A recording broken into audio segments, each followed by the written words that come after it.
بسم اللہ الرحمن الرحیم۔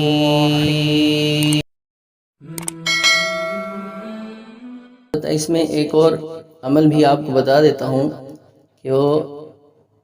اس کو اس رات میں کرنا ضروری نہیں ہے، لیکن چونکہ نوافل پڑھے جاتے ہیں تو اس لیے یہ بھی عمل آپ کو بتا دیتا ہوں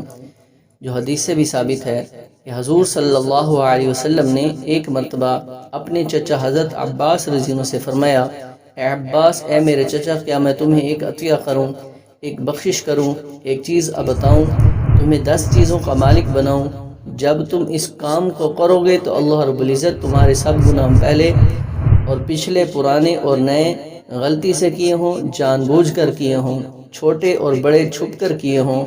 کھلم کھلا کیے ہوں، سب ہی معاف فرمائے دیں گے۔ وہ کام یہ ہے کہ 4 رکعت نفل صلاۃ التسبیح کی نیت باندھ کر پڑھو، اور ہر رکعت میں جب الحمد اور سورت پڑھ چکو تو رکوع سے پہلے سبحان اللہ والحمد للہ ولا الہ الا اللہ واللہ اکبر 15 مرتبہ پڑھو۔ جب رکوع کرو تو 10 مرتبہ اس میں پڑھو، پھر جب رکوع سے کھڑے ہو تو 10 مرتبہ پڑھو، پھر سجدہ کرو 10 مرتبہ اس میں پڑھو، پھر سجدہ سے اٹھ کر بیٹھو تو 10 مرتبہ پڑھو، پھر جب دوسرے سجدہ میں جاؤ تو 10 مرتبہ اس میں پڑھو، پھر جب دوسرے سجدہ سے اٹھو تو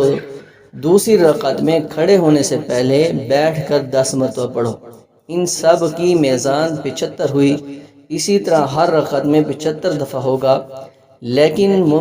اگر ممکن ہو سکے تو روزانہ 1 مرتبہ اس نماز کو پڑھ لیا کرو۔ یہ نہ ہو سکے تو ہر جمعہ کو 1 مرتبہ پڑھ لیا کرو، یہ بھی نہ ہو سکے تو ہر مہینہ میں 1 مرتبہ پڑھ لیا کرو، یہ بھی نہ ہو سکے تو عمر بھر میں 1 مرتبہ تو پڑھ ہی لو۔ تو میرے دوستو، یہ میں نے آپ کو حدیث پڑھ کر دکھائی، یہ عمل اس رات میں بھی کیا جا سکتا ہے، طریقہ بھی میں نے آپ کو بتا دی۔ اگر آپ نے چینل کو سبسکرائب نہیں کیا سبسکرائب کر دیں، لائک نہیں کیا لائک کر دیں، کومنٹس نہیں کیا کومنٹس کر دیں، اپنی دعاؤں میں مجھے یاد رکھیے گا۔ السلام علیکم ورحمۃ اللہ وبرکاتہ۔